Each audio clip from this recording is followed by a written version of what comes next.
السلام عليكم ورحمة الله وبركاته. إن الحمد لله نستعينه ونستغفره ونعوذ به من شرور أنفسنا ومن سيئات أعمالنا. من يهده الله فلا مضل له ومن يضلل فلا هادي له. أشهد أن لا إله إلا الله وحده لا شريك له وأشهد أن محمدا عبده ورسوله الكريم. اللهم صل وسلم على نبينا وسيدنا المصطفى محمد وعلى آله وأصحابه أجمعين. أما بعد، رب اشرح لي صدري ويسر لي أمري واحلل عقدة من لساني yafqahu qawli. Segala puji bagi Allah, kemudian salawat dan salam kepada Rasulullah, pada keluarga dan seluruh sahabat-sahabatnya yang Allah muliakan insyaAllah. Bapak-bapak, ibu-ibu, jamaah salat maghrib dan isya yang telah berhadir, dan semoga kehadiran kita tercatat di sisi Allah Subhanahu wa taala.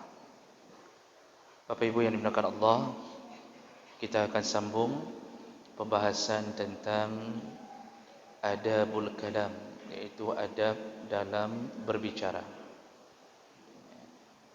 Di pertemuan kita yang lalu, kita telah membahas secara umum,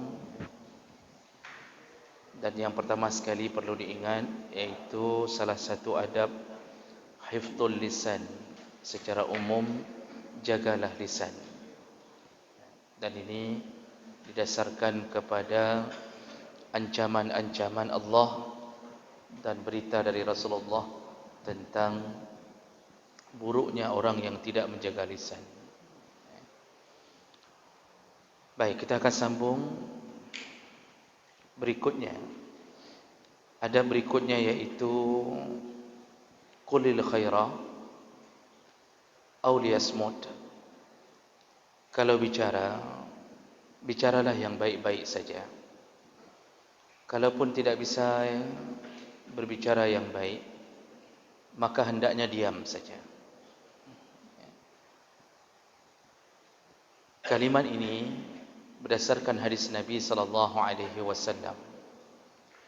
Rasulullah sallallahu alaihi wasallam berkata dalam hadis riwayat Bukhari dari Sahal bin Sa'ad, juga riwayat Ahmad dan Tirmizi dengan derajat yang sahih.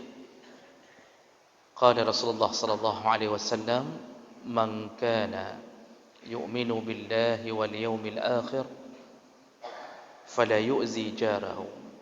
Pertama, nasihat Nabi, barang siapa yang beriman kepada Allah dan hari akhir, maka janganlah menyakiti tetangganya. Jadi ini nasihat pertama dalam hadis ini, bahwa kita sudah pernah bahas adab dengan tetangga. Kalau merasa diri beriman atau merasa diri masih punya iman, salah satu cirinya adalah dia tidak akan mengganggu tetangganya, baik dengan lisan, anggota tubuh, atau benda-benda di sekitarnya, suara radio, suara TV, atau hewan-hewan peliharaannya. Mungkin kita lembut bicara di lingkungan tempat kita tinggal. Mungkin kita adab baik secara lisan, tapi kita pelihara ayam. Ayam kita tentu tidak punya otak. Dia cuma punya insting, gharizah. Lalu kita biarkan ayam kita mengganggu tetangga. Berarti yang tidak punya otak ayam atau pemiliknya. Otomatis pemiliknya yang dianggap tidak punya otak, membiarkan ayam doe di rumah tetangga. Oh, kita kurung juga. Apakah kita bisa menyelamatkan tetangga dari bau kotoran ayam kita? Kalau kita tidak bisa selamatkan tetangga dari bau ayam, kotoran ayam kita, maka kita pun dianggap belum beriman kepada Allah dan hari akhir.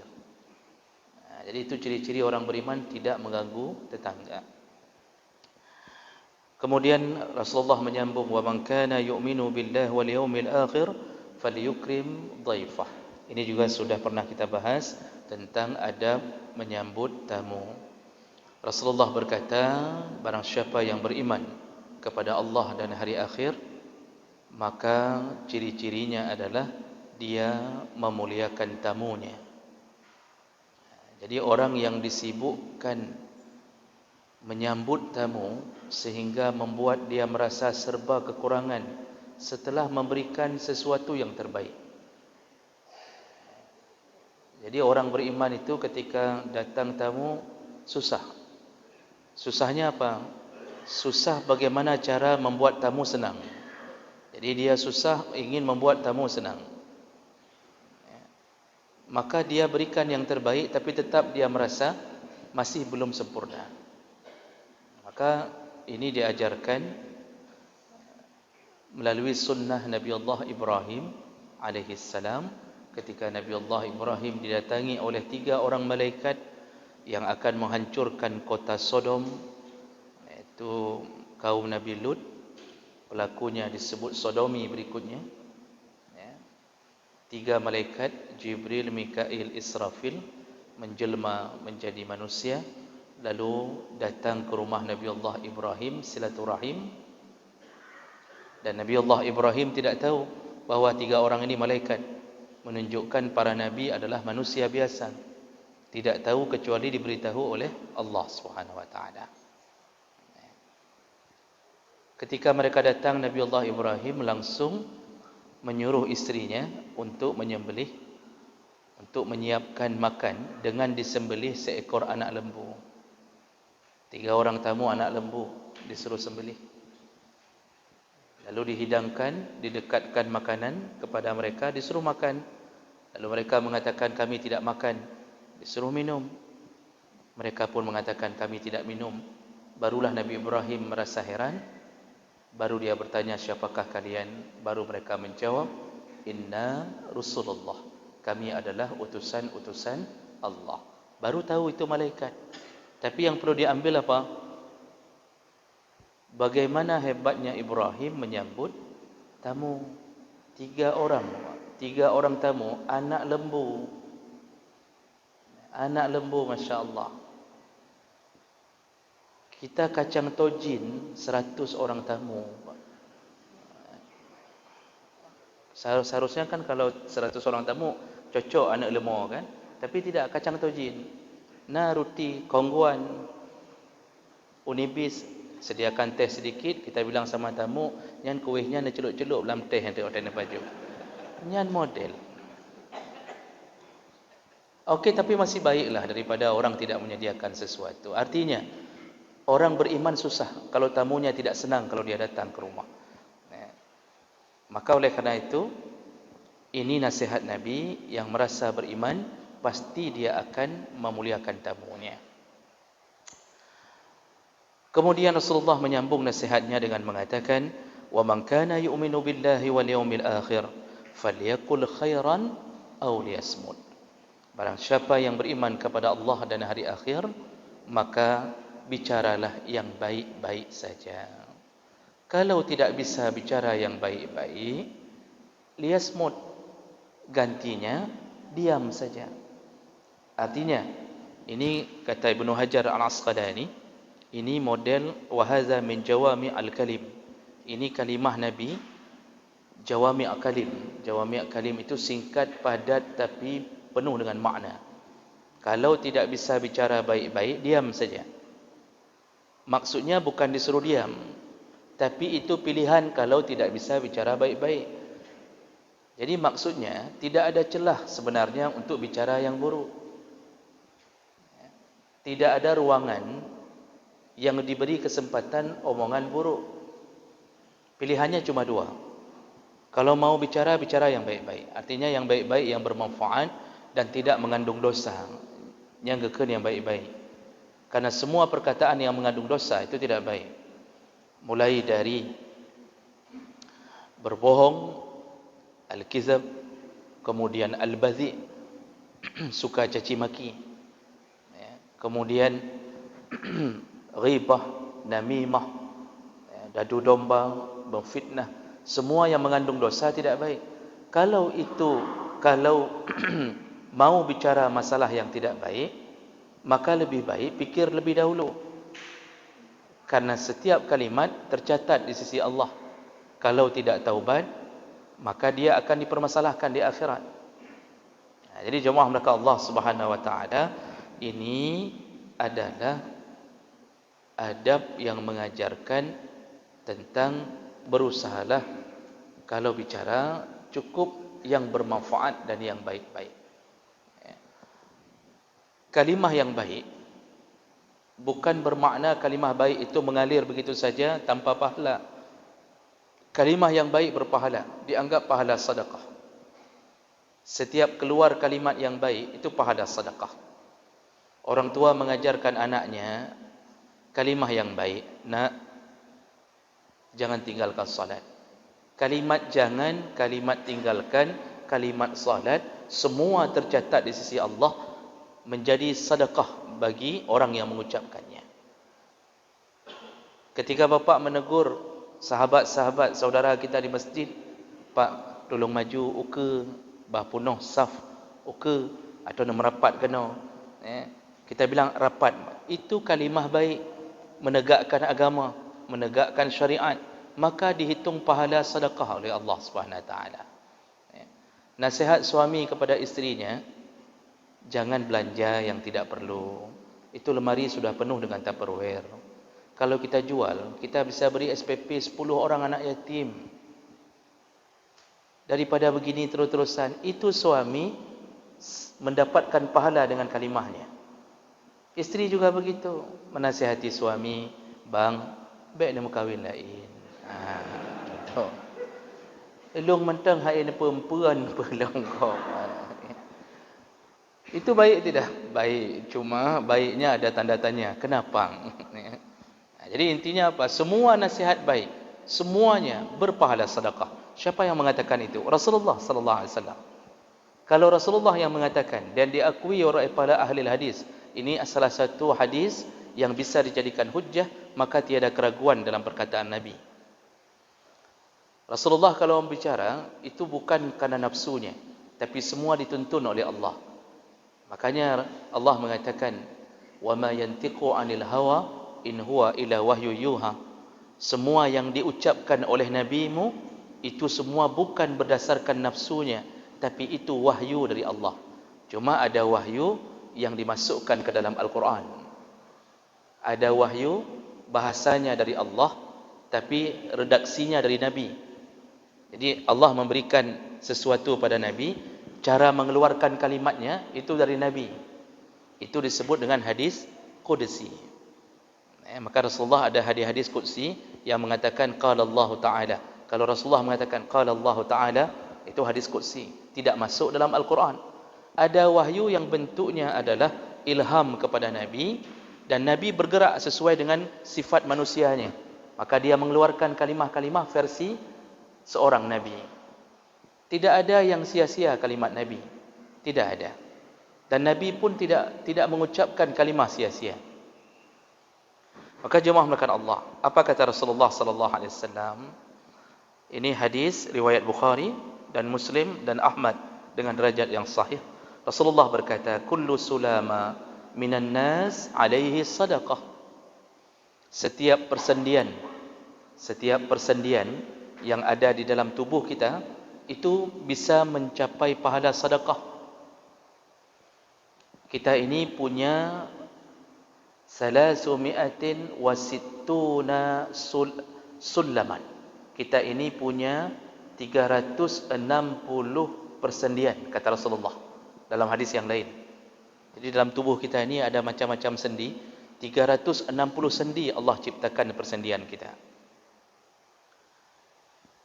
Dan kata Rasulullah, setiap hari seharusnya setiap persendian itu bersedekah. Setiap hari. Bagaimana caranya bisa bersedekah setiap persendian itu? Kata Rasulullah, 360 sendi itu bisa bersedekah, bisa digantikan dengan salat duha 2 rakaat setiap hari. Ketika kita melakukan salat duha 2 rakaat setiap hari, maka pahalanya sama seperti 360 sendi bersedekah. bergerak, sujud, rukuk, semuanya dicatat pahala oleh Allah Subhanahu Wa Taala. Maka Allah Subhanahu Wa Taala ketika menyayangi seorang hamba, dia akan membuat hamba itu mendekat ke pintu surga. Jadi Allah saking sayang kepada kita, dia buat pahala besar-besar agar kita ini mudah masuk surga. But ubud, tapi pahala raya, dan itu tidak bisa diberikan oleh manusia. Tidak ada manusia yang mau memberi pahala besar, hadiah besar pada pekerjaan yang kecil, tidak ada. Kalau lomba 17 Agustusan, itu kalau lomba makan kerupuk, lomba makan kerupuk, hadiahnya apa? Pernah dengar pemenang lomba makan kerupuk dapat hadiah umrah? Pernah dengar Bapak Ibu? Enggak pernah.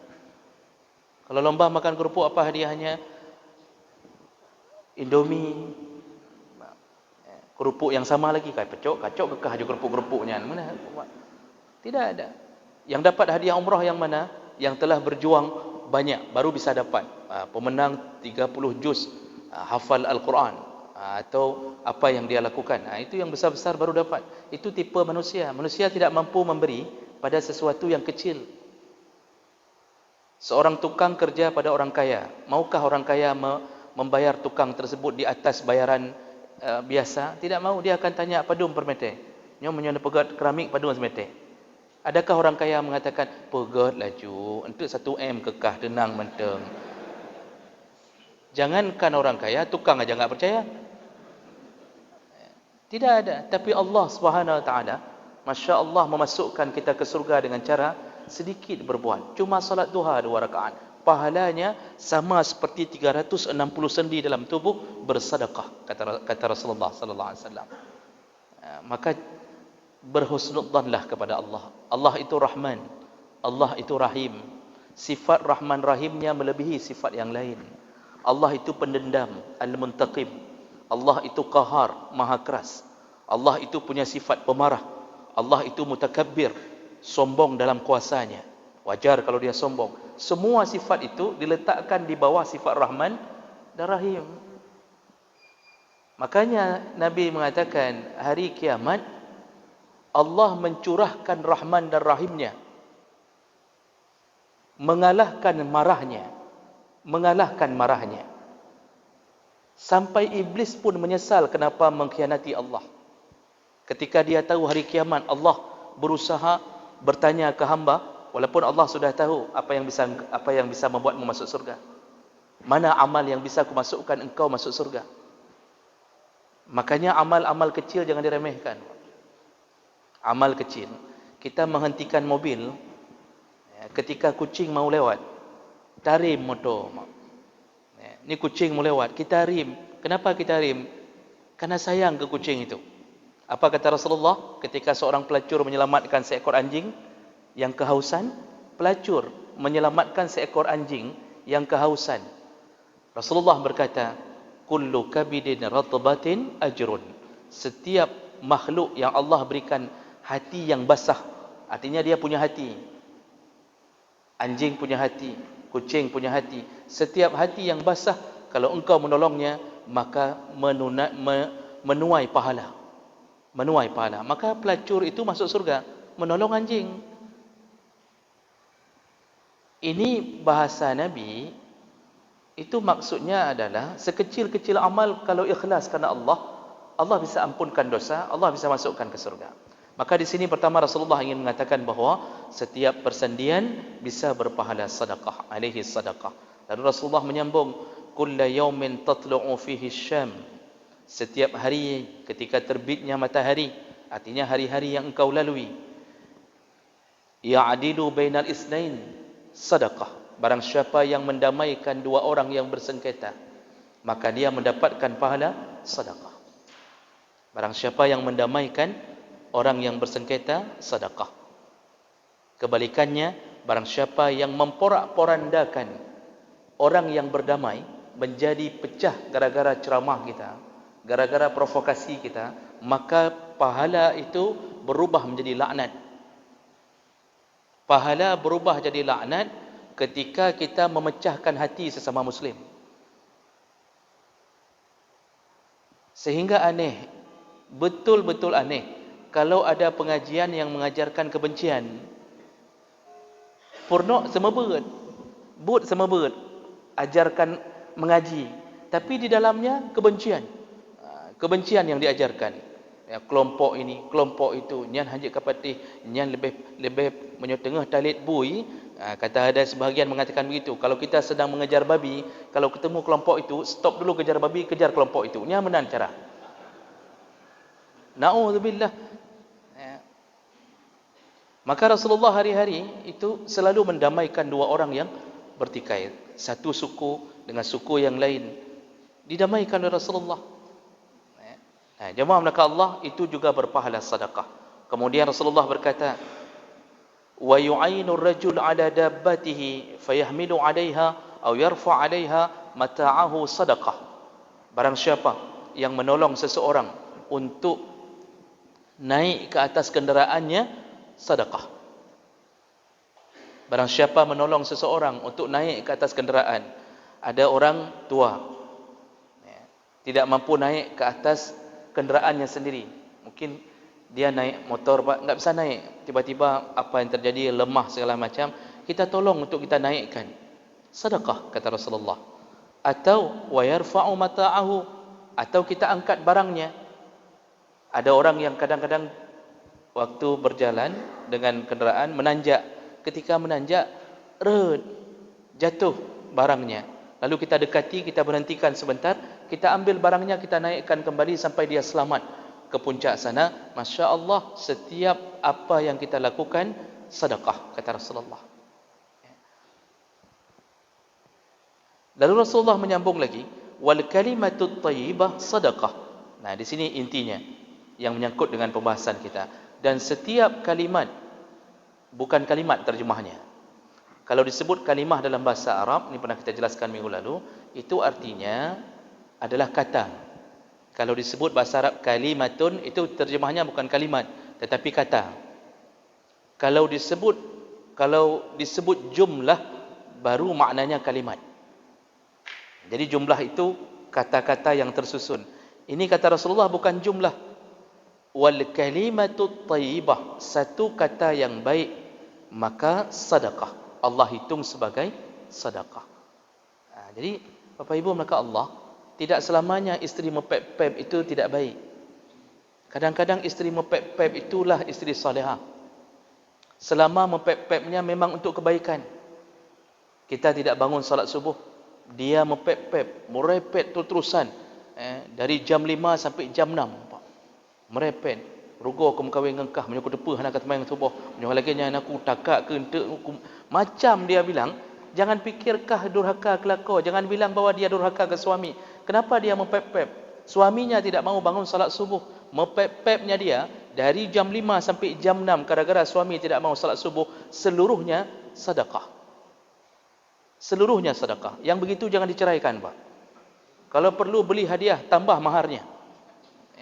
Rojih pada ungkah 25 manyam, 25 manyam, tambah. Setiap hari mepep-pep tambah jelamai untuknya. Jadi kalimah itu baik. Jadi ada orang yang kadang-kadang merasa tensi, merasa istrinya mepep-pep itu buruk. Tidak semuanya begitu. Gara-gara beliau mepep-pep lah anak kita baik. Sibuk setiap hari, nak udah salat, nak dah lanjutkan hafalan Qurannya. Kenapa malam ni enggak baca Quran? Kamu salat nak, jangan ikut bapakmu. Mama aja menyesal kahwin sama bapakmu. Itu kalau sudah begitu nak bacut yang hana gerd kan. Artinya yang tadi gerd, yang ujungnya hana gerd bacut. Baik nak tiru watanya. Jadi Bapak Ibu yang dimuliakan Allah Subhanahu wa taala, semua pahala sedekah. Maka Bapak Ibu bicara yang baik-baik untuk keluarga. Qu anfusakum, jagalah diri, wa ahlikum, jagalah keluarga. Jangan sia-siakan kalimat. Tapi sebaliknya, ketika kita mengajarkan keburukan pada anak, maka seluruh yang dilakukan anak, keburukan, hasil nasihat kita, itu semuanya mengalir untuk kita ketika dia menjadi orang jahat. Mengalir untuk kita. Walaupun kita telah berkalang tanah, terkubur, semua kejahatan dia dialirkan Allah untuk orang tua yang mengajarkan keburukan untuknya. Sebaliknya yang mengajarkan kebaikan, Masya Allah, dia telah menyimpan investasi terbesar pada diri anaknya, iaitu waladun salihun yad'ulah, investasi terbesar. Maka ajarkanlah anak kalimah yang baik-baik seperti yang diajarkan oleh Luqman Al-Hakim kepada anaknya. Kan Luqman mengatakan ke anaknya, wa idz qala Luqman li ibnihi ya bunayya, wahai anakku mertua, dipanggilnya dengan gaya bahasa yang paling lembut, ya bunayya, anak long mertua, la tusyrik billah, jangan pernah engkau bersyarikat kepada Allah. Inna syirka la zulmun azim. Terus dia nasihat, jangan lawan orang tua. Wala tamshi fil ardi maraha, jangan sombong ketika berjalan di muka bumi. Kalau orang bicara di hadapanmu, jangan palingkan pipimu. Yang payah ada nasihat anak, itu berpahala semua bapa ibu. Kalau anak main HP, ketika ada orang tua bicara di hadapannya, itu dinasihati. Ada anak yang kadang-kadang dalam masjid lari sana, lari sini, sehingga orang tidak bisa khusyuk salat. Itu jangan tunggu pengurus yang menegur. Orang tua yang harus berperan pertama. Peran pertama sebelum salat. Nah, jangan ribut ketika salat. Ni bapa bilang, jangan ribut ketika salat. Terdengar juga suara dia ribut. Ancam lagi setelah salat. Sekali lagi kalau bapa bawa masih ribut, maka hati-hati. Kamu kan sudah tahu kalau bapak marah bagaimana? Kan pernah lihat kan kayak mana mamakmu bapak tipek, bapak dibintih orang je. Ini hanaga ci ujung. Pekan sampai tabi bau ujung hanaga contoh. Artinya buat anak merasa takut kalau dia ribut di masjid. Boleh bawa anak ke masjid, tidak mengapa. Dibolehkan, tidak ada haram, tidak ada larangan. Tapi kalau mengetahui anak kita sudah mengganggu, tolong nasihati. Kadang-kadang ada tipe orang tua nasihat han, waktu kena nasihat legok bengeh. Dia tidak menasihati anaknya ketika dia lihat ada orang lain yang mengatakan diam. Dia marah ke orang ni, purusan you diam-diam anak long. Yang bi empun kejih long, yang bi bu long, yang bi kejih long, mandum long, purusankah? Dia marah.